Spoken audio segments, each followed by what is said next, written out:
할렐루야. 아멘. 우리 옆 사람과 인사하겠습니다. 올 참 잘 오셨습니다. 참 잘 오셨습니다. 아멘. 저는 본 말씀을 근거로 해서 따라하겠습니다. 보좌 앞에 일곱 영으로부터 오는 은혜와 평강. 보좌 앞에 일곱 영으로부터 오는 이와 같은 제목으로 은혜를 보좌 앞에 일곱 영으로부터 오는 은혜와 평강에 대해서 오늘 말씀을 드리겠습니다. 저번에는 이제도 계시고 전에도 계셨고 장차 오실 곧 하나님이죠. 성부 하나님으로부터 온 은혜와 평강. 두 번째는 이제 그 보좌 앞에 있는 보좌 앞에 있는 일곱 영으로부터 오는 은혜와 평강. 자, 그 얘기를 오늘 드리고자 하는 것입니다. 자, 저 시간에 말했듯이 이제도 계시고 전에도 계셨고 장차 오실 이 앞에 뭐가 있다고? 뭐뭐로부터, 그죠? 마찬가지로 보좌 앞에 일곱 영 앞에서 또 프롬이라는 프롬이 있습니다. 어디부터 오냐? 바로 이 보좌 앞에 일곱 영으로부터 뭐가 와요? 은혜와 평강이 온다. 아멘. 자, 근데 이 일곱 영이 있는데 그 보좌 앞에 있는 일곱 영이 과연 뭐냐? 보좌 앞에 일곱 영. 정확하게 간단하게 누굽니까? 성령. 보좌 앞에 있는 일곱 영은 바로 성령을 말하는 것입니다. 요한계시록 5장 6절에 보니까 이런 말씀이 있습니다. 내가 또 보니 보좌와 내 생물과 장로들 사이에 어린 양이 섰는데 일찍 죽임을 당할 것 같더라. 일곱 뿔과 일곱 눈이 있으니 이 눈은 온 땅에 보내심을 입은 하나님의 일곱 영이더라. 요한계시록 5장 6절에 뭐라고요? 일곱 눈이 있는데 이 눈은 뭐라고? 온 땅에 보내심을 입은 하나님의 일곱 영이래요. 일곱 눈은 하나님의 일곱 영이에요. 일곱 눈은 하나님의 일곱 영. 이해하셨습니까? 근데 이 일곱 눈이 또 어디서 나오냐면 스가랴서에 나와. 일곱 눈이 읽었는데 제가 읽어보겠습니다. 스가랴서 4장 2절로 10절인데 자, 한번 찾아서 읽겠습니다. 이거는 스가랴서 4장 2절로 10절 한번 찾아서 같이 한번 보겠습니다. 스가랴서 자, 먼저 찾으신 분이 페이지 얘기해요. 스가랴서 4장 구약이 있죠. 맨 끝에 맨 끝에 말라기 앞에 맨 끝에 스가랴서 4장 2절로 10절 말씀 눈으로 확인을 해가면서 요거는 좀 봤으면 좋겠어요. 4장 2절로 10절에 있는 말씀이죠. 2절 말씀 4절. 예. 그가 자 읽겠습니다. 시작. 그가 내게 묻되 내가 무엇을 보느냐? 내가 대답하되 내가 보니 숭금 등대가 있는데 그 꼭대기에 주발 같은 것이 있고 그것도 그 등대에 일곱 등잔이 있으며 그 등대 꼭대기 등잔에는 일곱 관이 있고 그 등대 곁에 두 감람나무가 있는데 하나는 그 주발 우편에 있고 하나는 그 좌편에 있나이다 하고 내게 말하는 천사에게 물어가되 내 주여 이것들이 무엇이니까? 아멘. 자 보세요. 지금 스가랴가 환상을 보고 있는 거예요. 스가랴가 환상을 보고 있는데 숭금 등대에 일곱 등잔이 있어요. 숭금 등대에 일곱 등잔이 있고 그 옆에는 감람나무가 있어요. 감람나무가 있는데 거기서 뭐가 흘러나와? 금기름이 흘러나와. 금기름이 흘러나와서 그 등대를 밝히고 있는 것입니다. 이게 스가랴의 환상 얘기야. 예? 도대체 이 환상이 무엇입니까? 라고 스가랴가 천사에게 물어보는 거예요. 5절에 읽겠습니다. 시작. 내게 말하는 천사가 대답하여 가로되 내가 이것들이 무엇인지 알지 못하느냐? 내가 대답하되 내 주여 알지 못하니이다. 그가 내게 일러 가라사대 여호와께서 수습바벨하게 하신 말씀이 이러하니라. 만군의 여호와께서 말씀하시되 이는 힘을 내지 아니하며 능을 내지 아니며 오직 나의 신으로 되느니라. 자 보세요. 이게 도무지 무엇인지 이 환상이 도무지 무엇인지 알지 못하겠습니까? 못한다고 얘기하니까 스가랴가 물었잖아요. 도무지 이 환상이 뭐냐? 그랬더니 어떻게 동문서답 같아. 천사는 대답은 안 하고 뭐냐면 이는 힘으로 되지 않고 능으로 되지 않고 뭐요? 나의 신으로 된다고 대답해요. 동문서답. 이 환상이 무슨 뜻입니까? 근데 이는 힘이 되지 않고 눈이 되지 않고 하나님의 신으로 말미암아 된다. 이렇게 말씀합니다. 약간 동문서답 같죠? 자, 7절에 읽겠습니다. 7절. 큰 산아 내가 무엇이냐? 내가 스룹바벨 앞에서 평지가 되리라.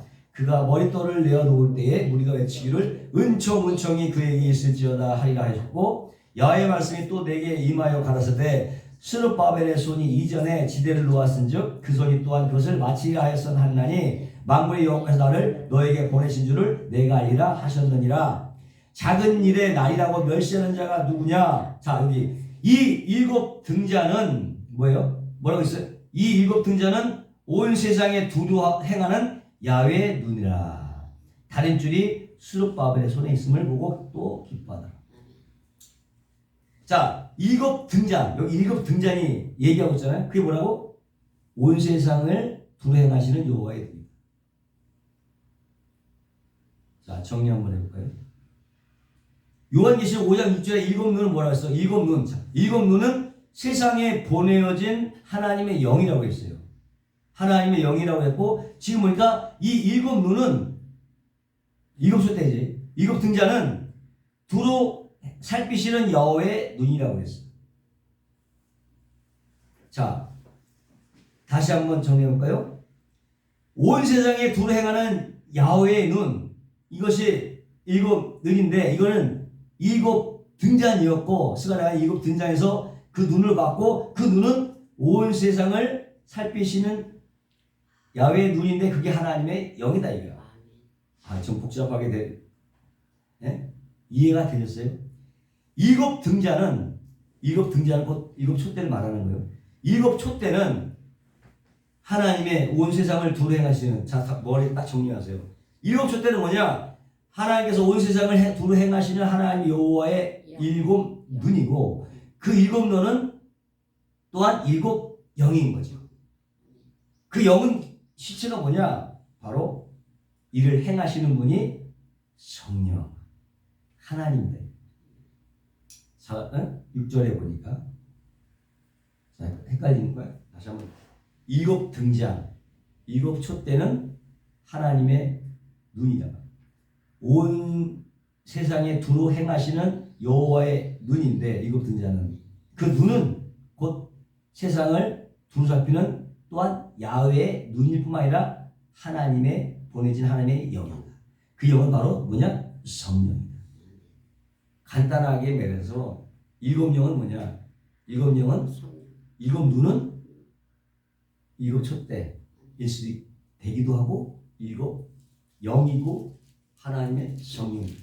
아멘. 다 동격이죠. 아멘.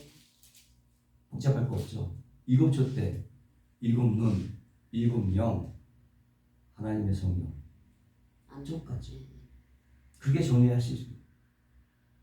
자, 근데 일곱 영이라고 하는 건 일곱 영이란 7영이죠.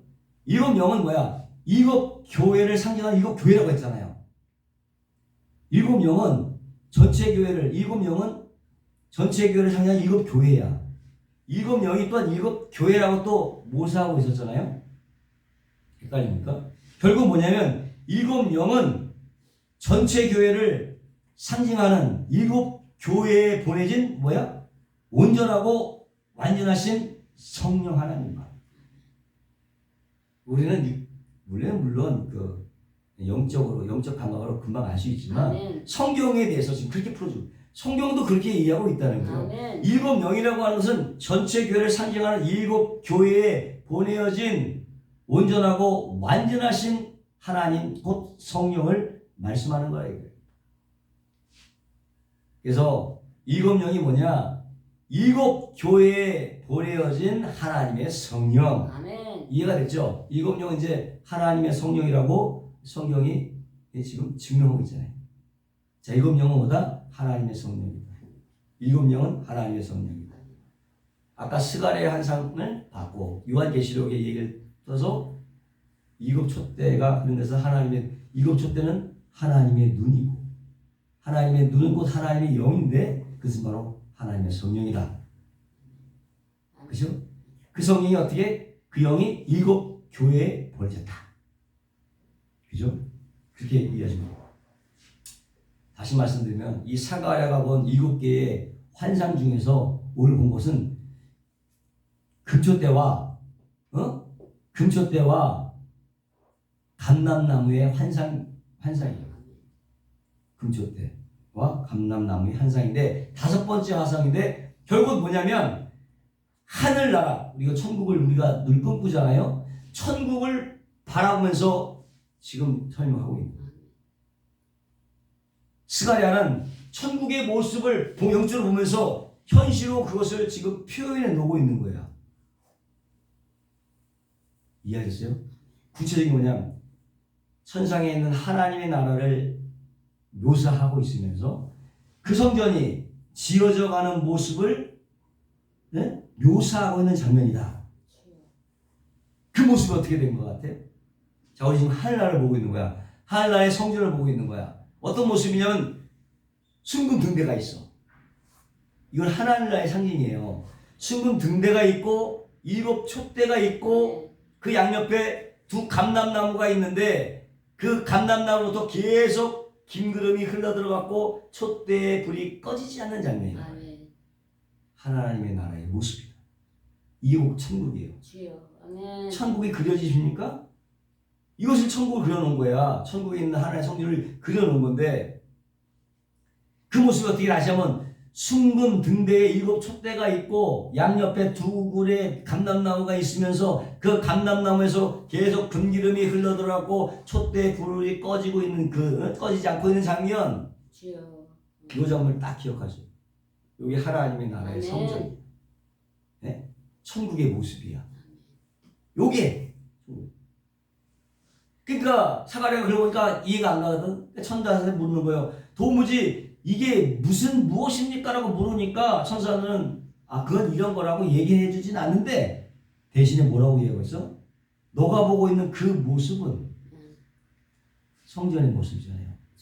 그 모습은 힘으로 되지 않고 능으로 되지 않고 오직 하나님의 신, 성령으로 이루어진다는 거예요. 이해하셨어요? 금초대에서 기름이 흘러가고 계속 불이 타지 않고 꺼지지 않는 그 모습. 뭘로만 가능하다? 성령으로 이루어진다. 아멘. 그게 하늘나라의 성전이요. 이 땅에서 그것을 보여주고 있는 눈으로. 이해했어요?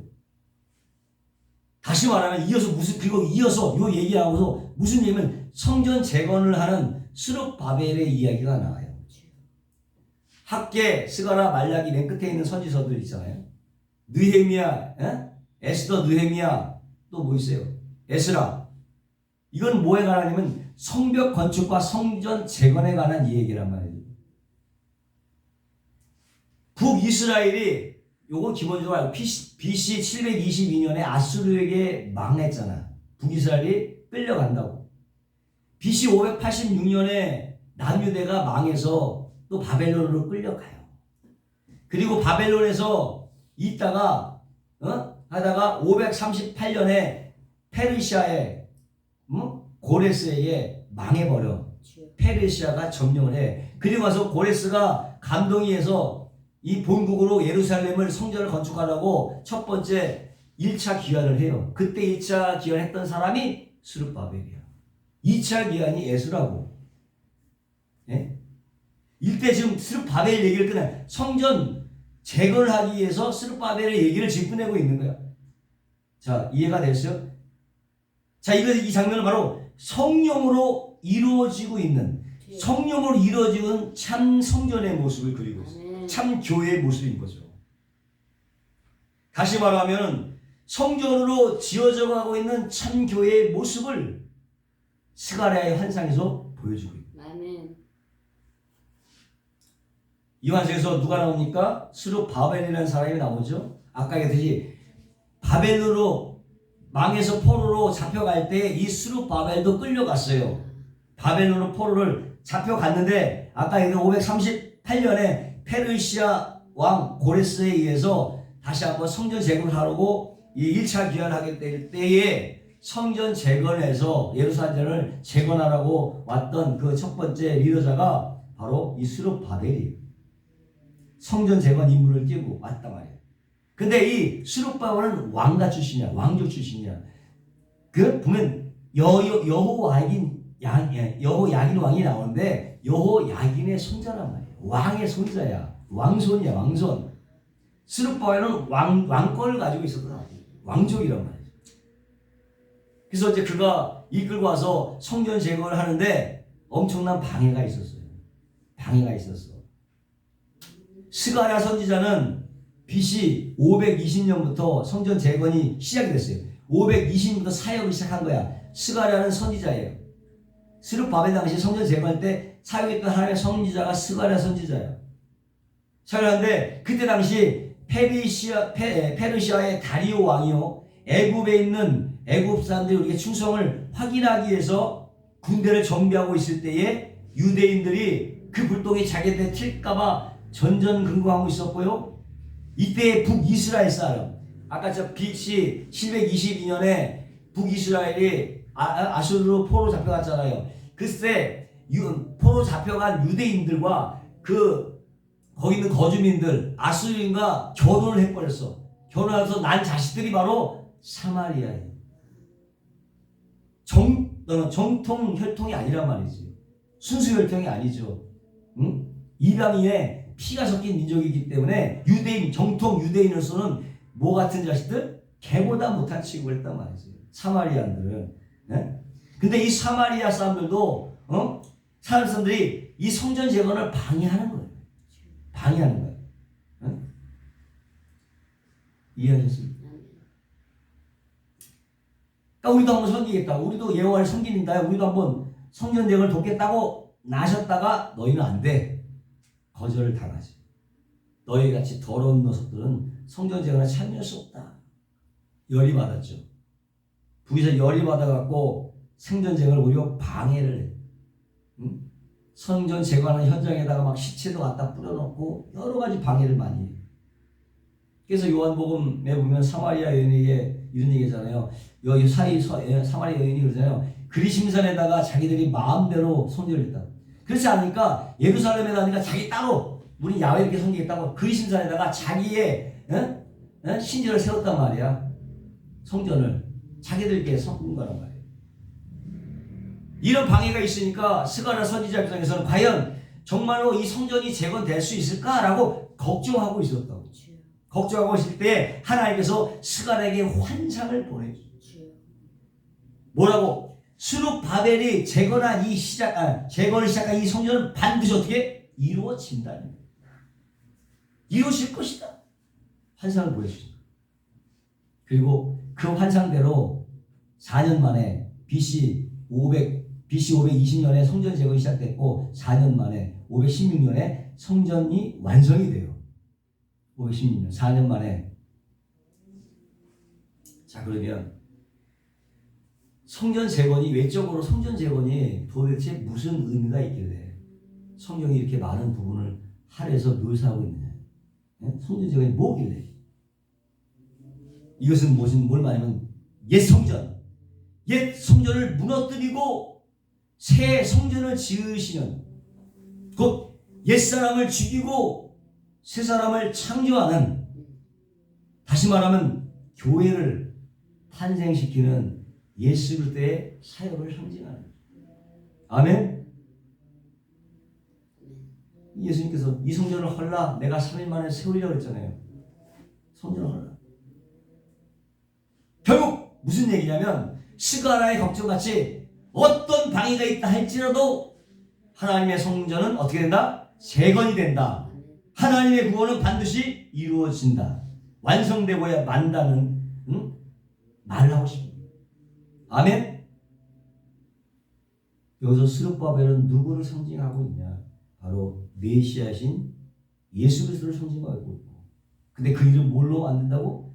이는 힘으로 되지 않고 능으로 되지 않고 오직 하나님의 신 성령으로 된다는 그 얘기를 지금 하고 있는 것입니다. 이것이 뭐야? 스가랴가 본 5번째 환상 7촛대와 2 감람나무의 환상 얘기예요.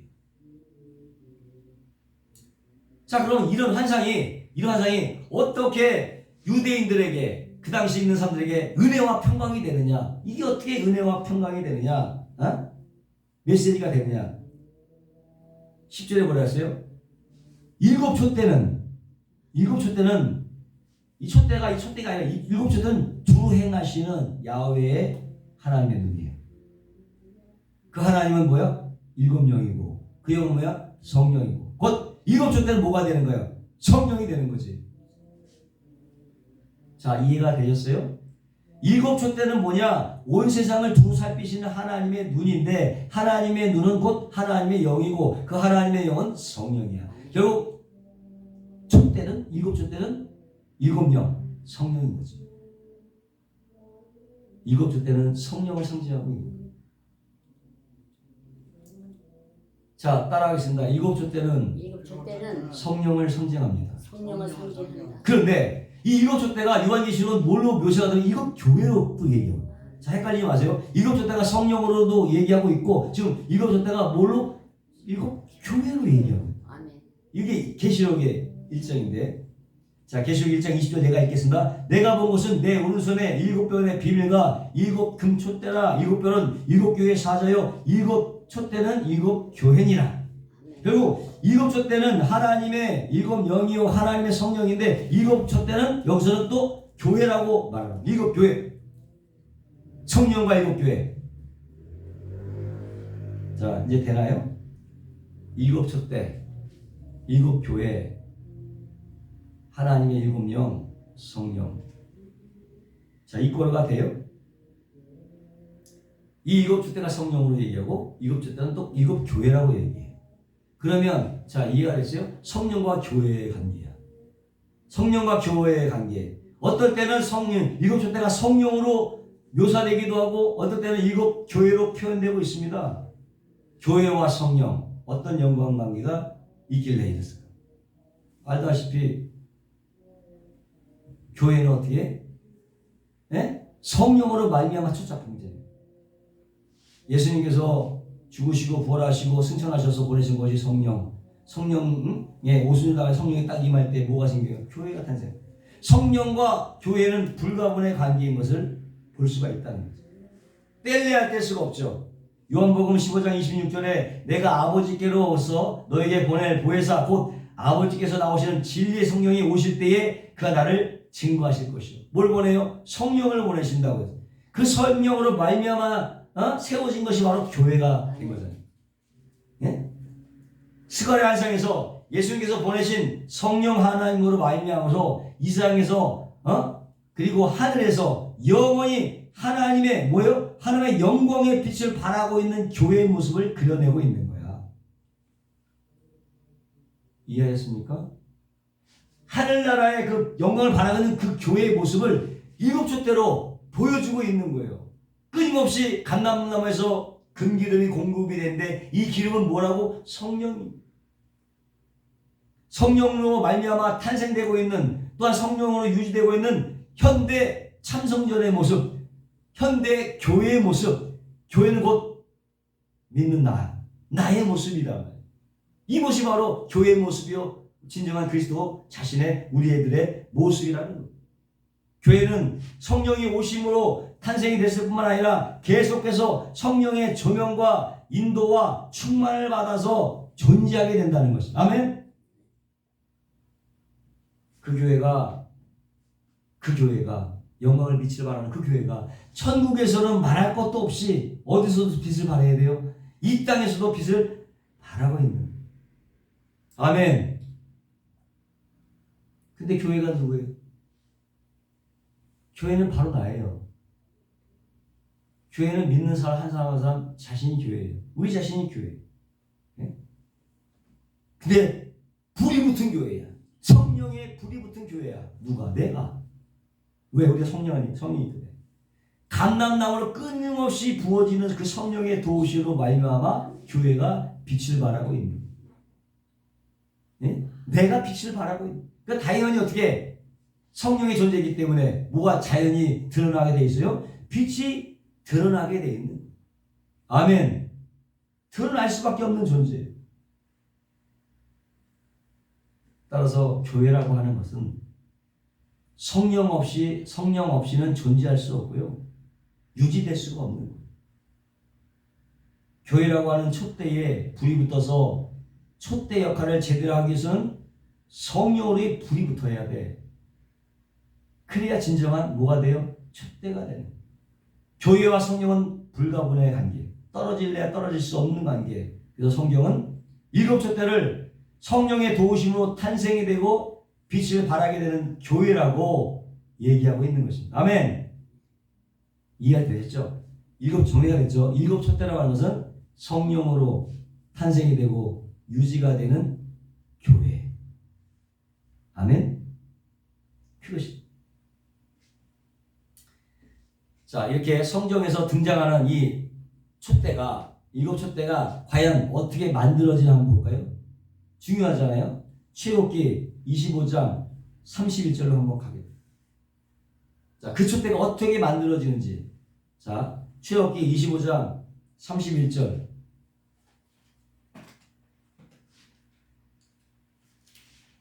출애굽기 25장 31절 말씀 찾았어요? 자, 이게 일곱 촛대가 만들어지는 그 장면입니다. 어떻게 만들려고 하나님께서 보여주신 건데, 출애굽기 25장 31절로 40절 말씀이요. 예. 출애굽기 25장 31절로 40절. 자, 읽겠습니다. 찾았어요? 120페이지, 구약성경 120페이지. 자, 일곱 촛대가 어떻게 만들려고 이렇게 했느냐? 일곱 촛대는 뭐라고 했어요? 성령으로 만들어지는 일곱 교회다. 성령으로 유지되는 일곱 교회가 일곱 촛대인데, 그 촛대를 어떻게 만들려고 하나님께서 명하셨는데, 자, 어떻게 31절 그 촛대가 어떻게 만드는지 출애굽기 25장 31절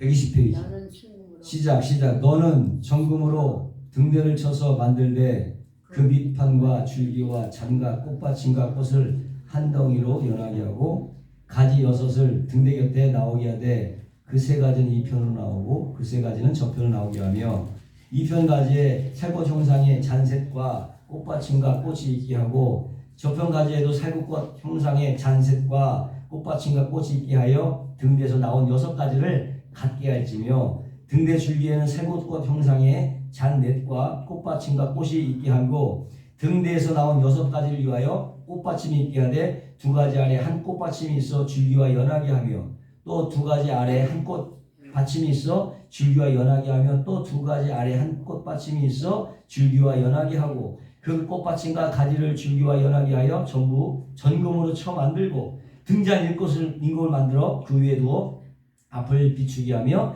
그 불지기와 불똥 그릇도 전금으로 만들지니 등대와 이 모든 기구를 정금 한 달 넘도록 만들되 너는 상가 이상에서 내게 보인 시간대로 할지니라. 이게 만들려고 하나님의 명령이란 말이에요. 어떻게 만들까지 구체적으로 설명하고 있어요.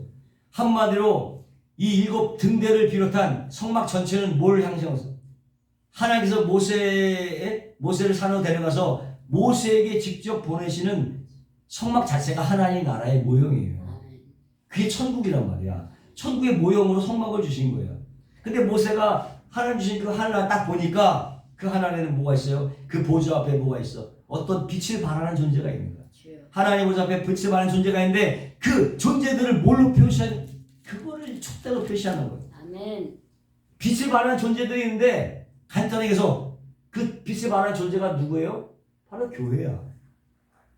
하늘에서 빛을 발하고 있는 교회가 바로 아멘. 빛을 받은 존재들이 교회라고. 아멘. 장로도 교회야. 아멘. 그것을 보고 지금 촛대로 묘사해 놓은 거예요. 자, 이해가 되겠죠? 아멘. 복잡하지 않잖아요. 그 촛대를 뭘로 만들어요? 정금으로 만들어요. 금은 그 당시 빛의 상징이야. 정금으로 만들어요. 그리고 그 촛대는 지성소 앞에 있죠. 지성소 앞에. 지성소 앞에 성소에 있죠. 지성소 앞에 바로 앞에 하나님의 보좌 바로 지성소 그 바로 앞에 그 촛대가 위치하고 있어요. 결국 하나님의 보좌죠. 보좌 앞에 위치하고 있는 거예요. 그리고 그 불을 밝혀서 1년 365일 24시간 불이 꺼지면 안 된다고 하나님 명령하시는 거예요. 불에 촛대에 불이 꺼지지 않으면 안 돼. 그래서 모세와 그 아론선 제사장들이 한 일이 그 불 꺼뜨리지 않는 거예요. 옛날에 우리 어렸을 때 아군 갔을 때 옛날 조선에 어머니들은 그 불씨를 꺼뜨리잖아요. 옛날 책에도 나와 불씨 꺼뜨리죠. 불을 꺼뜨리지 않는 거예요. 그래서 제사장들이 있는 거예요. 레위 족속은 그 일을 대상들이 그 일을 감당했다고 하는 거죠. 불을 꺼뜨리지 않는 거예요. 근데 그때는 그랬지만 지금 어떻게 해? 그때는 제사장인데 그거를 계속 기름을 날라 했지만 지금 어떻게 해? 아예 두 감람나무에서 뭐가 금기름이 흘러서 들어가. 끊어지지가 않아. 뭡니까? 옛 성전과 새 성전의 비유죠. 그렇지 않습니까? 옛 성전 성막에서 제사장들이 부지런히 감람나무 기름을 부지런히 날라야 돼요. 근데 스가랴 환상 속에는 아예 그냥 감람나무에서 직접 그 기름이 흘러나오고 있어요. 뭐와 뭐의 차이요? 옛 성전과 새 성전의 차이요. 옛 언약과 새 언약의 차이. 옛 언약은 우리가 끊임없이 노력을 해야 돼. 내가 끊임없이 노력을 해야 되지만 새 언약에서는 어떻게? 저절로 흘러나. 우리가 할 일이 없죠. 네? 율법과 은혜를 얘기하기도 하는 거예요. 율법과 은혜. 은혜를 나타냅니다. 따라 말씀하겠습니다. 성막은 완성된 하나님의 나라의 모형입니다. 완성된 하나님의 나라. 성막이 뭐냐? 완성된 하나님 나라의 모형이 성막이에요. 성막 안에서의 촛대라고 하는 것은 뭐예요? 하나님 나라에는 보좌 앞에서 그 하나님의 영광의 빛을 받아서 빛을 발하는 어떤 무리가 있다. 어떤 무리가 있는데 그 무리가 바로 뭐라고 했어요? 교회. 그 교회는 성령의 기름으로 빛을 발하고 있다. 아멘. 결론적으로 교회는 성령의 기름으로만 빛을 발할 수 있다. 아멘. 그래요. 그래서 일단 교회에 불이 붙여지면 어떻게 돼? 불이 붙어지면 영원히 빛을 발할 수밖에 없죠. 왜? 성령께서는 영원한 존재이기 때문에 계속 빛을 발할 수밖에 없는, 꺼질 수가 없는 거죠. 자, 그래서 유대인들은 이 보좌 앞에 일곱 영이라는 이 말을 딱 듣는 순간에 뭘 떠올려? 스가랴가 본 일곱 촛대의 환상을 떠올렸을 거라고. 예? 그리고 그 촛대에서 부어지는 금기름. 그래서 촛대 영원히 불이 꺼지지 않는 그 스가랴의 환상을 떠올리면서 그 천사가 설명해준 그 환상의 의미를 되새겼을 것이다. 뭐 어떤 거? 이는 힘으로 되지 않고 능으로 되지 않고 오직 하나님의 영으로 된다. 하나님의 성령으로 된다. 이 일은 과연 성령으로만 가능하구나 하고 자신의 삶을 다시 한번 재확인했을 것이다. 그래, 맞아. 우리가 바로 그렇게 하나님의 영광의 빛을 바라는 존재다 이거죠. 누가? 교회가, 또 내가, 예수 믿는 내가 하나님의 영광을 빛을 바라는 교회다. 그런 존재다. 여러분, 그리스도인들은요, 자기 인식이 되게 중요해요. 자기를 바라보는 자기 인식이 대단히 중요한 거야.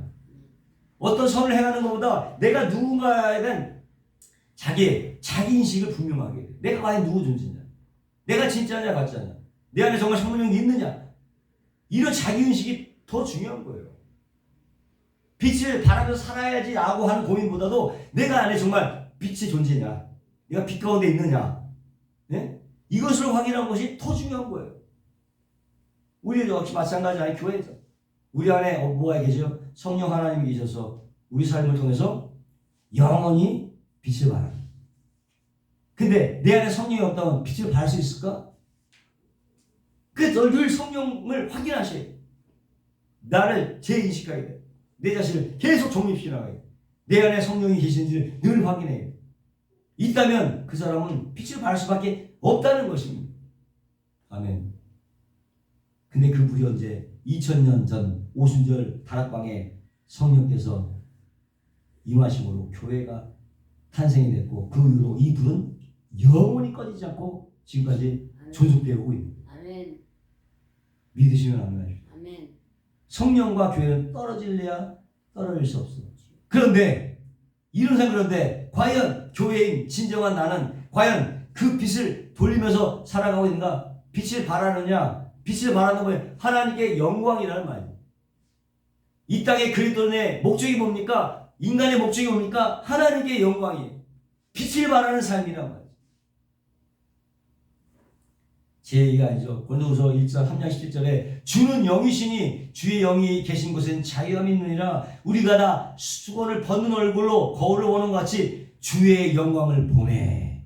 서로 주의 영광을 보매. 저와 같은 형상으로 하여 영광으로 영광이 이르게 하나니 곧 주의 영으로 말미암으라. 주의 영광을 보다. 주의 영광을 반사시키다. 누가? 믿는 사람들이 서로 보는 거야. 서로 보면서 주의 영이 반사돼서 보는 거야. 무슨 얘기죠? 반사시키는 거예요. 성도들이 서로 주의 영광을 반사시키면서 보는. 그러니까 주의 영광을 보는 거지. 성령으로 거듭난 자들은 당연하게 하나님의 영광을 어떻게 반사시키게 됩니다. 현재형이에요. 현재는 진행형을 포함한 현재야. 계속 바라고 있는 거예요. 계속 반사하고 있는 거예요. 결론적으로 우리는 어떻게 하나님의 영광을 그 빛으로 반사해내는 존재라는 것. 그러한 촛대로 살아가야 된다. 마태복음 5장 14절에 너희는 세상의 빛이라. 산에 있는 등대가 숨기지 못할 것이요 사람의 등불에 켜서 말 아래, 여기 말은 호수를 말하는 게 아니야. 어떤 그 측량 재는 거잖아요. 한 말, 두 말 할 때 그 말에 두지 않고 등경이 들어가니 이러므로 집안 모든 사람에게 비추느니라. 이같이 너희의 빛을 사람 앞에 비추게 하여 너희 착한 행실을 보고 하늘에 계신 너희 하나님께 영광을 돌리게 하라. 빛 있고 또한 착한 행실이기도 해. 빛, 너희 착한 행실. 결국은 하나님께 영광이 되는 사람이 뭐냐? 하나님께 영광을 돌립시다 이래서 된 게 아니라 빛을 발해야 하는 거예요. 말로만 하는 게 아니라 빛을 발하는 것이 하나님께 영광을 돌리는 삶. 그것이 우리들의 삶이라는 거죠. 우리가 저에게서 듣고 저에게 전하는 소식이 이것이니 곧 하나님은 빛이시라. 그에겐 어둠이 조금도 없으시니라. 말 우리가 하나님과 사귐이 있다 하고 어둠 가운데 행하면 거짓말하고 진리를 행치 아니하니거니와 저가 빛 가운데 계신 것 같이 우리도 빛 가운데 행하면 서로 사귐이 있고 그 아들 예수의 피가 우리를 모든 죄에서 깨끗게 하실 것이요. 에베소서 5장 8절 9절에 너희가 전에는 어둠이더니 이제는 주 안에서 빛이라. 빛이 되라가 아니에요. 너희 빛이다. 되어라가 아니야. 노력해서 빛이 되라가 아니야. 이미 된 사람이 빛이라. 그러니 당연히 빛의 자연처럼 행하라. 어렵지 않아요. 빛의 열매는 모든 착함과 의로움과 진실함이 있는. 여기의 핵심은 뭐냐면 바로 너희는 주 안에 빛이라는 존재감이에요. 빛이 되어라. 열심히 빛을 행하면서 사는 두 번째 메시지야. 빛을 행할 수 있는 사람이 어떤 사람이에요? 노력해서 행할 수 없는 거예요. 성령이 아니면 안 되니까. 아멘. 행할 수 없어. 인간은 주의 말씀을 행할 수가 없다고. 못하는 거야. 내가 은혜 안에 있어야 되는 거예요. 은혜적인 존재가 그걸 행할 수 있는 거지. 빛의 존재이기 때문에 행하는 거지. 빛의 존재가 아닌데 어떻게 그걸 행할 수가 있어요? 그게 율법이라는 거예요. 은혜는 그러니까 자기를 자각해야 돼. 내가 빛의 존재임을 늘 확인하고 있어야 돼. 자기 존재의식이 중요해. 그 사람은 그렇게 확인이 된다면 이 사람은 걸어가는 것마다 율법을 행하는 거야. 율법을 이루는 삶을 사는 거예요. 행하려고 노력하기보다도 은혜 안에 머물지 마. 내가 은혜인 존재임을 늘 확인하시기 바랍니다. 성령이 내 안에 있는가를 확인하세요.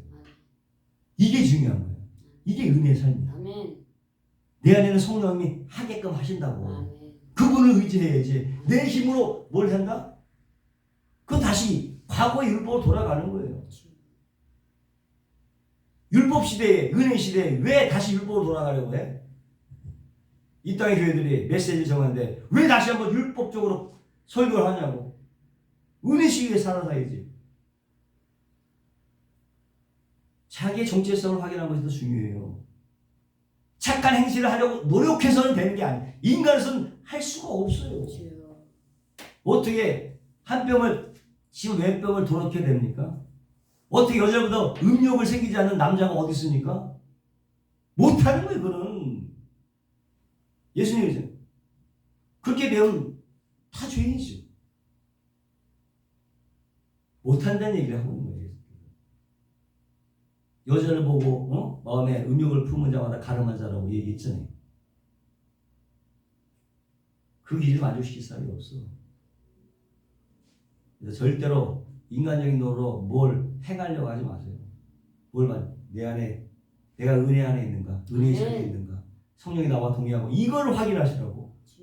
확인하면서 하면 성령이 안에서 그 일을 하게끔 하시는 거예요. 아멘.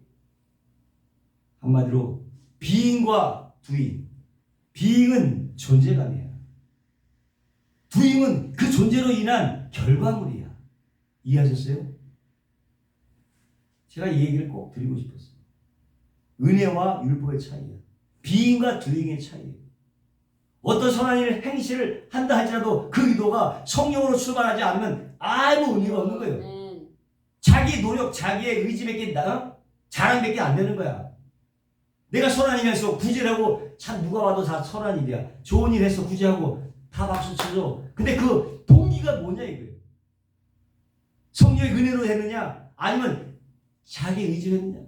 자기 의지로 했다면 그 사람 자기가 평가를 받는 거지. 은혜가 아닌 거예요. 제가 말씀드리는 의미를 아시겠습니까? 바로 존재감, 존재.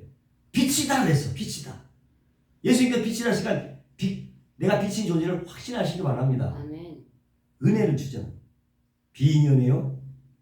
두잉은 은혜로 인한 결과물이에요. 결과물. 그래서 누가 행하시느냐? 하나님의 말씀을 행할 수 있는 존재는 은혜에 거한 자예요. 은혜가 있는, 은혜 받은 자예요.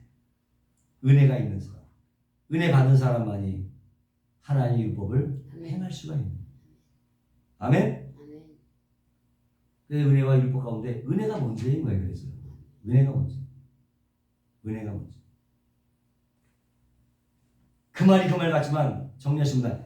율법은 은혜에 기초해야 돼. 주여. 그리고 은혜는 율법을 완성함으로 증명이 되죠. 아멘? 이것이 결론이에요. 이 행함과 율법에 있어서 율법은 은혜에 기초해야 되고, 은혜에 기초해야 되고, 은혜는 율법을 완성함으로 증명이 돼요. 아멘. 아멘? 이걸 꼭 기억하시고 헷갈릴 것은 이것이 기독교에서 수천 년 내려온 수천만의 논쟁이야. 이게 바로 믿음과 행함이 뭐가 중요하냐라는 문제를 여태까지 결론을 못 내리고 있어요. 그렇게 내리면 되는 거예요. 율법은 행함은 믿음에 기초하고, 행함은 믿음을 완성함으로 증명해요. 그렇게 하면 되는 것입니다. 결국 은혜와 율법은요 동전 앞뒷면의 차이예요. 불가분의 관계가 있어요. 무엇보다도 은혜. 우리는 믿는 자로서 하나님의 영광이라고 하는 삶의 목적을 이루어야 되는 사람이죠. 결국은 그 빛을 바라는 삶이 바로 하나님께 영광을 돌리는 삶이에요. 빛이 바라는 삶. 소요 우리 문답 1번에 우리의 인생의 목적은 하나님을 영화롭게 하고 하나님을 즐기는 것이다. 아멘. 하나님을 즐기는 거예요. 그리고 이 땅에 교회들이 또 우리들이 이 땅에서 당연히 해야 될 것은 빛을 발하면서 살아가는 거예요. 빛을 하며 사는 것입니다. 무엇이 빛을 발하는 삶이냐? 무엇이 하나님께 영광을 돌리는 사람이냐? 땅에 빛으로 오신 존재 예수님이죠. 빛의 삶을 살다가 가신 예수님을 쫓아가면 돼요. 아멘? 예수님의 쫓아. 예수님의 삶을 닮아가면 되는 거고 예수님의 삶을 흉내내면 되는 거고 그것이 하나님의 영광을 나타내는 삶인 것입니다. 예수께서 또 이러 가라사대 나는 세상의 빛이니 나를 따르는 자는 어둠에 다니지 아니하고 생명의 빛을 얻으리라. 나는 빛으로 세상에 왔나니 무릇 나를 믿는 자로 어둠에 거하지 않게 하려 함이다. 예수님이 어떻게 살았습니까? 부자로 살았나요? 권세 받고 살았나요? 떵떵거며 살가 가신 것이 아니잖아요.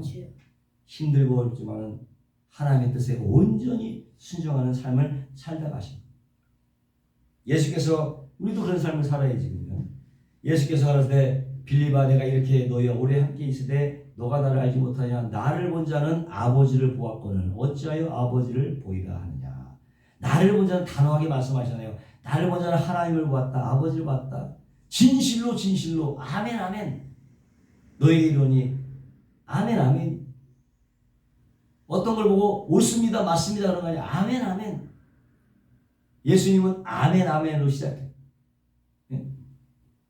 하늘에서 보신 것과 하나님의 시키는 일을 어떻게 아멘 아멘 아멘 아멘 아멘 순종하며 살다 가신 거예요. 한마디로 예수님은 무슨 삶이다? 아멘의 삶이다. 하늘에서 무조건 아멘 아멘 하며 살아가신 거예요. 또한 우리도 아멘 아멘 하면서 살아가야 되는 거예요. 예? 삶으로 우리는 또 삶으로 우리 입으로 하나님을 증거하는 자들이 되어야 이미 증인이에요. 증인들이에요. 그것이 우리의 교회의 목적인 거죠. 내가 살면서 예수님 교회는 건물이 아니죠. 하나님 백성들로 지어져 가면서 우리 삶에서 하나님을 증거하는 거예요. 진정한 부흥이 뭐냐? 교회 멤버들이 전체 교회 식구들이 하나님을 드러내는 참 그리스도로 지어져 가는 거. 이게 성전 지어져 가는 거. 참 그리스도로 지어져 가는 것을 부흥이라고 하는 거예요. 리바이벌. 부흥이라고 하는 거예요. 그저 사람들이 많이 모으고 건물 크게 짓는 것만이 부흥이 아니라 진정한 부흥, 참된 부흥은 교회 성도들이 교회 영무들이 하나님의 자녀로서 빛을 발하며 살아가는 그게 참된 부흥이에요. 그게 참된 부흥이에요. 주여 하박국 선지자가 주여 수년 내에 우리를 부흥케 하여 주옵소서 할 때 그 부흥이라고 하는 것은 확장시키는 게 아니에요. 우리에게 불필요한 것들, 악한 것들을 오셔서 완전히 박살내달라고 깨끗하게 해달라고 심령의 부흥을 얘기하는 거예요. 심령의 부흥. 그게 진짜 부흥이었죠. 결국 우리의 목적은 이 땅에 있는 것이 아니라 어디 있습니까? 저 하늘과 새 땅에 있는 거죠. 이 땅에서 잘 먹고 잘 살고 물론 그것도 주시면 감사하겠지만 그게 부흥이라고 하지 않아요. 그게 본연 축복이라고 말하죠. 그게 우리의 목적이 아니라는 거죠. 그것만을 분명하고 갖고 계셔요. 당시에 초대교회 사람들이 엄청난 핍박과 박해를 받고 있었잖아. 겁을 집어먹고 있었고 또 믿음도 떨어지고 정말로 그런 고통을 당하고 있었는데 그런 그들에게 뭐가 지금 요한이 계시록을 준 거예요. 계시록을 받은 거예요. 누군가 앞에서 이 요한계시록을 감격에 복받쳐서 읽어주고 있는 그런 상황입니다. 그것을 듣다가 보좌 앞에 계신 일곱 영이란 그 일곱 영으로부터 오는 그 은혜와 평강이란 말을 딱 들었을 때 그들은 알았겠지. 그 모든 역사를 알기 때문에 감격한 거죠. 그 일곱 영 오는 은혜와 감격에게 있을지 힘을 얻을 수 있었다는 얘기예요. 아멘. 정말 교회가 되게 하는 것은 이건 힘으로 되는 것이 아닙니다. 능으로 되는 것이 아니라 오직 성령에는 하나님의 신으로 말미암아는 깨닫는 거죠. 이건 도무지 인간이 할 수 있는 것이 아니다. 하나님의 성령이 하실 것이라는 확신을 가지고 있어요. 그렇기 때문에 그는 평강을 줄 수 있었다. 우린 약하지만 난 할 수 없지만 성령이 할 수 있다는 확신. 그거를 가지고 위로를 받은 거죠. 스가랴가 일곱 첩대에 있는 그 감람나무로부터 금기름이 계속 공급되어서 그 촛대의 불이 꺼지지 않듯이 하나님은 반드시 우리를 새 하늘과 새 땅으로 끌고 가시겠구나. 확실하게 난 편안할 수 뭐 걱정 없지 뭐. 평강을 얻은 거지. 안도의 안심을 신 거지. 그것이 누구의 평강이요? 그게 바로 그리스도인들의 평강입니다. 그리스도의 평강. 아무런 일이 없는 상태, 전쟁이 없는 그런 상태가 아니지. 전쟁 속에서도 흔들리지 않는 그런 확신과 고통 속에서도 반짝이는 어떤 소망, 그죠? 어떤 골목에도 계속해서 공격이 닥쳐오고 있는데 그럼에도 불구하고 내 안에 흔들리지 않는 그 소망 때문에 기뻐하는 것. 그것이 바로 그리스도의 평강이죠. 아멘. 그리고 교회는 이 땅에서 하나님의 백성으로 지어져 가는. 아멘. 지어져 가는. 이스라엘 역사를 딱 보시면요, 하나님께서 이스라엘과 하나님의 백성들을 하나님의 백성들로, 하나님의 자녀들로 만들기 위해서 주변 민족들을 다 사용했어요. 주변 이방 민족들 도구 사용인데 그 도구들은 다 사라지고 없어. 지구상에 사라지고 없어요. 하나님은 누구에만 관심이 있다? 하나님의 백성에게만 관심입니다. 아멘.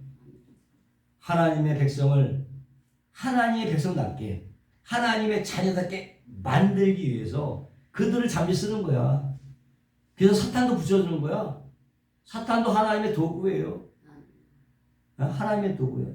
지옥조차 하나님이 만드셨어. 어떤 지옥 만들게. 지옥도 하나님께 통제하에 있는 거예요. 천국도 하나님의 통제하에 있고, 마귀도 다 하나님의 다 졸개 다 수하야. 하나님의 백성들 하나님 다 많이 만들기 위해서 사탄을 붙이기도 하는 거예요. 욥의 시련을 보세요. 사탄이 와서 막 저거잖아. 하나님께서 사탄을 붙여주잖아요. 사탄도 도구로 사용되는 것뿐이에요. 보좌 앞에 있는 일곱 영, 성령 하나님의 인도하심을 받아서 천국으로 향하고 있는 순례자들이에요. 나그네예요. 우리는 지금도 감람나무에서 금기름이 계속 흘러 들어오고 있고 불타고 있는. 아멘. 이것이 자기인식. 예수 믿는 성도의 자기인식, 이것이 되게 중요하다. 수르바벨의 엄청난 방해에서도 기업과 새 성전을 완성해 냈듯이 하나님의 나라는 반드시 속히 완성이 돼. 이미 완성이 됐어요. 완성이 됐어요. 하나님께서 이미 그 애를 완성해 놓고 계신데 누가 그것을 막을 수 있겠느냐. 우리에게 뭔가 확신과 믿음이 필요한 거지. 네? 그 완성된 하나님 나라의 복을 가지고 지금 오고 계신, 역동적으로 다이나믹하게 달려오고 계시는 하나님, 속히 오시는 하나님이에요. 그 볼 가지고 속히 오시는, 역동적으로 달려오고 계신 하나님. 네? 그 하나님께서 지금 누구와 함께 하십니까? 우리와 함께 성령으로. 그래서 성령이 우리 안에 있다면 일곱 영으로 나오는 은혜의 평강은 누구예요? 성령이 내 안에 있는데 성령으로 나오는 은혜와 평강 또한 나의 것이다.